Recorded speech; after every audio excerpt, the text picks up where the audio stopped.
अलबेला जादूगर। एक समय की बात है, संकटपुर नाम के गांव में एक अजीब सी घटना घटी। उस गांव में कहीं से एक अजीब गंदे कपड़ों में एक भिखारी आकर मंदिर के पास बैठ गया और भगवान की तरफ देखने लगा। मंदिर के आसपास खड़े लोग उस भिखारी को बहुत गौर से देख रहे थे और आपस में बातें करते हैं। अरे सुखीलाल, ये आदमी अपने गांव का तो नहीं लग रहा है, कौन हो सकता है? अरे मुझे भी मनीराम, यह आदमी कोई ठीक नहीं लग रहा है। इसके कपड़े भी अजीब हैं, ना तो ये भिखारी लग रहा है और ना ही सज्जन। हमें इसकी खबर गांव के बाकी लोगों को देनी चाहिए। मनीराम और सुखीलाल गांव में गए और सबको उस अजीब से आदमी के बारे में बताया। थोड़ी देर बाद गांव के कुछ और लोग भी वहां आए और उस आदमी के चारों तरफ खड़े हो गए और उससे पूछने लगे, ओ भाई, कौन हो तुम और यहाँ कहाँ से आ गए? बोलो, अरे बोलो, मैं तुमसे ही पूछ रहा हूँ। वो अजीब सा आदमी ना कुछ बोला और ना ही किसी की तरफ देखा। चुपचाप अपनी गर्दन को नीचे डालकर मिट्टी से खेलता रहा।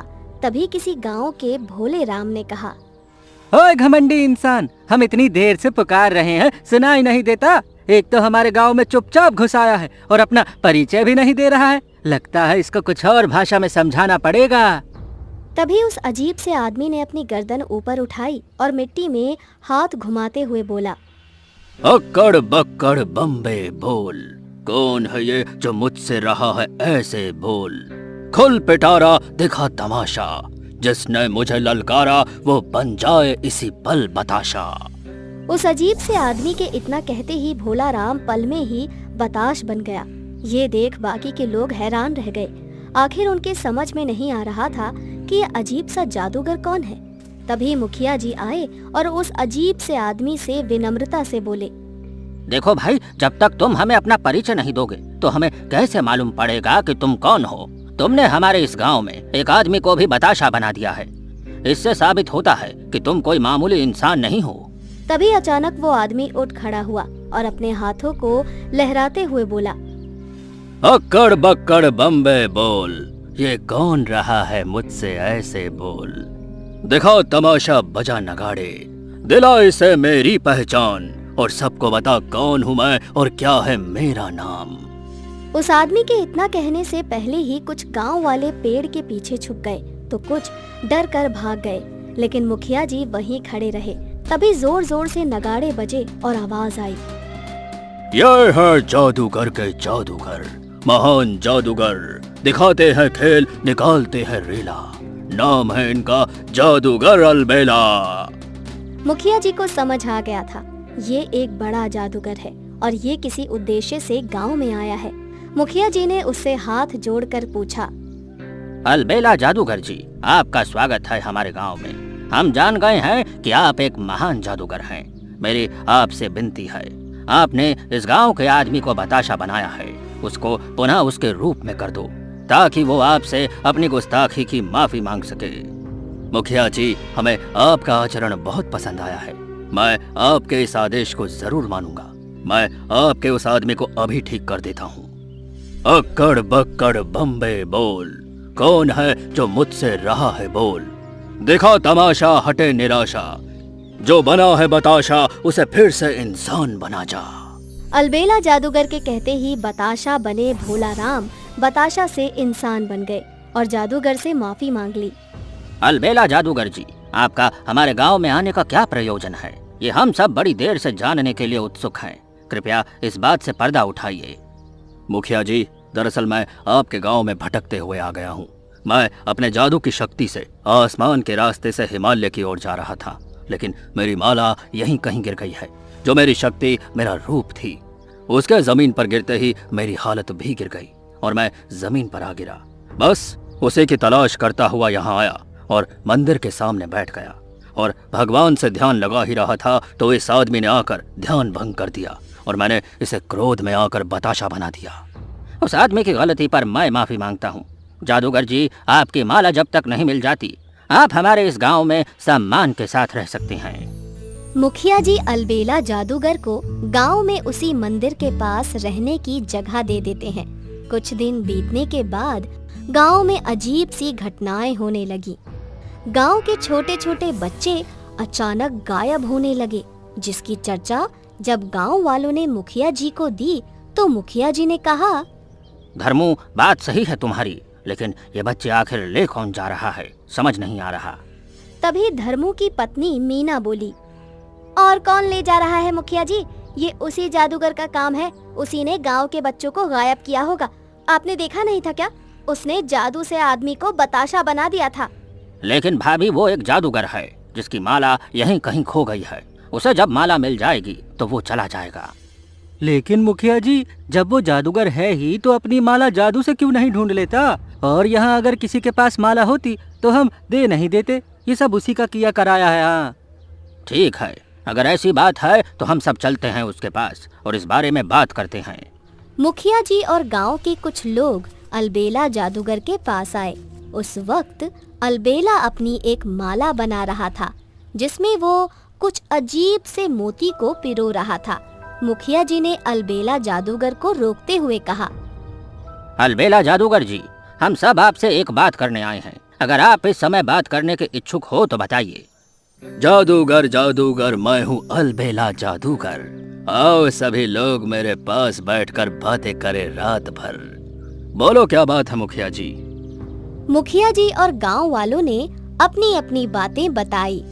जादूगर ने कहा, देखो, मेरी माला तो इसी गांव में गिरी है और मैं उसी की तलाश में हूँ। मेरी दिव्य दृष्टि उस व्यक्ति तक नहीं पहुँच पा रही है जिसने मेरी माला को लिया है। इसीलिए मैं इस नई माला को बना रहा हूँ ताकि इस गांव से जल्दी जा सकूं। इस गांव के बच्चे कहाँ गायब हो रहे हैं ये मुझे वाकई में नहीं पता है। तभी धर्मू की पत्नी अलबेला जादूगर से बिगड़ गई और गुस्से में बोली, झूठ बोलता है ये जादूगर। जब से इस गांव में रुका है तब से ही गांव के बच्चे गायब हो रहे हैं। ये सब इसी का किया धरा है, मैं कहती हूँ। माते, मैं सच कह रहा हूँ, आप लोगों के बच्चे मेरे पास नहीं हैं। अगर होते भी तो क्या उन्हें मैं खा जाता? मीना नहीं मानी और गुस्से में बोली, देखो जादूगर, अगर तुमने सही सही नहीं बताया कि गांव के बच्चे कहाँ हैं, तो तुम्हें हम यहाँ से धक्के मारकर भगा देंगे। अलबेला जादूगर को मीना की बात सुनकर गुस्सा आ गया और अपने गले में माला बांधते हुए वो बोलता है, अक्कड़ बक्कड़ बम्बे बोल, ये कौन है गुस्ताख जिसने बोला है ऐसा बोल? खोल दे कुंडे, लगा दे ताला, जिसने बोला है उसका मुंह कर दे तू काला। ये कहते ही मीना का गोरा सुंदर रूप पल में कोयले की तरह काला हो जाता है। मीना की शक्ल देखकर गांव के बाकी लोग भी डरने लगे। मुखिया जी ने हाथ जोड़कर अलबेला जादूगर से कहा, अलबेला जी, आप क्यों क्रोध कर रहे हैं? क्या आप हमारे खोए हुए बच्चों को नहीं ढूंढ सकते? जरूर ढूंढ सकता हूँ, लेकिन मेरी गुस्ताखी में किसी ने गलत शब्द कहे तो उसका अंजाम यही होगा। अगर बच्चों को पाना चाहते हो तो शांत रहो, मैं सब ठीक कर दूंगा। मुखिया जी ने अलबेला जादूगर की बात सुनी और मानी और वहाँ से सभी लोग चले गए। अगले दिन गांव से मीना और धर्मू भी गायब हो गए। जब इस बात की खबर मुखिया जी को लगी तो उन्हें पूरा शक अलबेला जादूगर पे हो गया। उन्होंने योजना बनाई और गांव के लोगों से रात के समय चौपाल बुलाकर उनसे कहा, देखो गांव वालों, मुझे अब पूरा शक है कि ये अलबेला जादूगर ही बच्चों को गायब कर रहा है और धर्मू और उसकी पत्नी को भी इसी ने ही गायब किया है। हम लोगों को इस पर नजर रखने की जरूरत है। मुझे ऐसा लगता है कि यह जादूगर झूठ बोल रहा है और इसकी कोई माला नहीं खोई है। आपने तो मेरे मुंह की बात छीन ली मुखिया जी। मैं भी यही कहना चाहता था, हमें इस अलबेला जादूगर पर नजर रखनी चाहिए। इसीलिए आप कहो तो मैं ये काम करके आऊं। हाँ, तुम हमारे गांव के सबसे होशियार आदमी हो, ये काम तुम ही कर सकते हो। जाओ और पता करके आओ, तब तक हम तुम्हारा यही इंतजार करते हैं। बंशी मामा मुखिया जी के कहने पर अलबेला जादूगर की कुटिया में गए और एक बड़े से मटके में जाकर छुप गए। अलबेला जादूगर आया और उसके हाथ में वही माला थी जो सुबह उसमें मोती पिरो रहा था। बंशी ने नजर लगाई तो देखा तो उस माला में 2 मोती और बढ़ गए थे।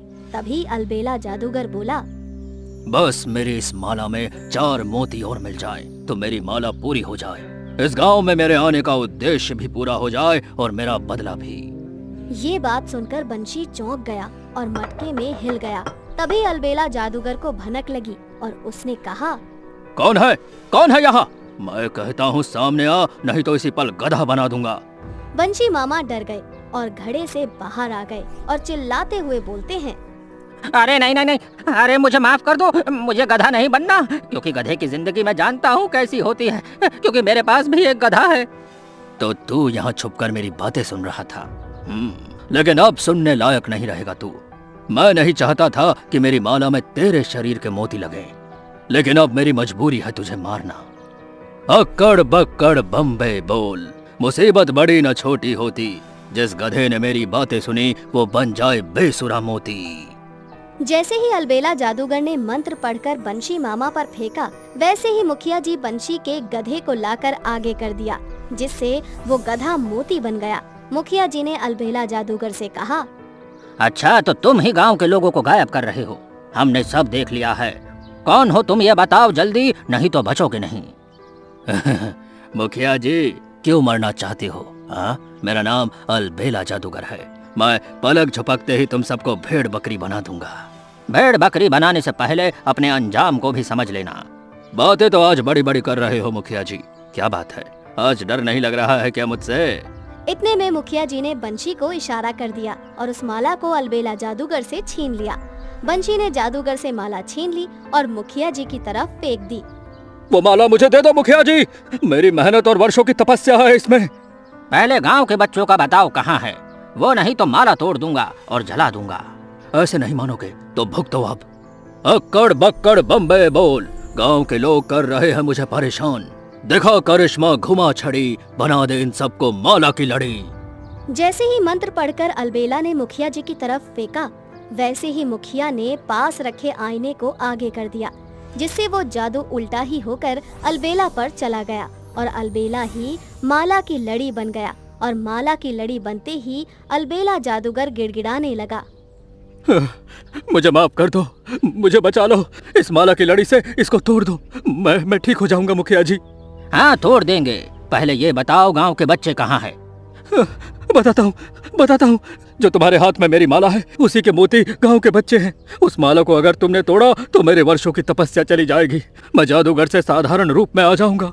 तुमने गलत काम किया है, जिसकी सजा मिलनी जरूरी है, इसलिए मैं माला को तोड़ रहा हूँ और बच्चों को आजाद कर रहा हूँ। ये कहते ही मुखिया जी ने माला को तोड़ दिया। मोती जैसे ही जमीन पर गिरे तो बच्चों के रूप में बदल गए और धर्मू और मीना भी आजाद हो गए। और अलबेला जादूगर जब अपने असली साधारण रूप में आया तो वो सब उसका रूप देखकर हैरान हो गए। वो अलबेला जादूगर और कोई नहीं, उसी गांव का कलुआ नाई था, जो लोगों को काली शक्ति का झांसा देकर लूट लिया करता था, जिसे गांव वालों ने धक्के मारकर गांव से निकाल दिया था। ओह, तो तुम हो अलबेला जादूगर, तुम आज भी नहीं सुधरे कलुआ नाई। तुमने आज भी इस गांव के बारे में बुरा ही सोचा, लेकिन हर बार की तरह बुरा तुम्हारे साथ ही हुआ है। माफ कर दो मुखिया जी, मैं क्या करता, मैं गांव के लोगों से अपने उस अपमान का बदला लेना चाहता था, इसलिए मैंने ये खेल रचा था। अब मुझे इस माला की लड़ी से आजाद कर दो। नहीं कलवा नाई, हम तुम्हें आजाद नहीं कर सकते, क्योंकि आजाद होने का मतलब है तुम आम लोगों के लिए हानिकारक ही साबित होंगे। इसीलिए हम तुम्हें इसी रूप में नदी में डाल देंगे, ताकि फिर से कोई तुम्हारे जैसा ना बने। मुखिया जी ने कलवा नाई को माला की लड़ी के रूप में ही नदी में बहा दिया।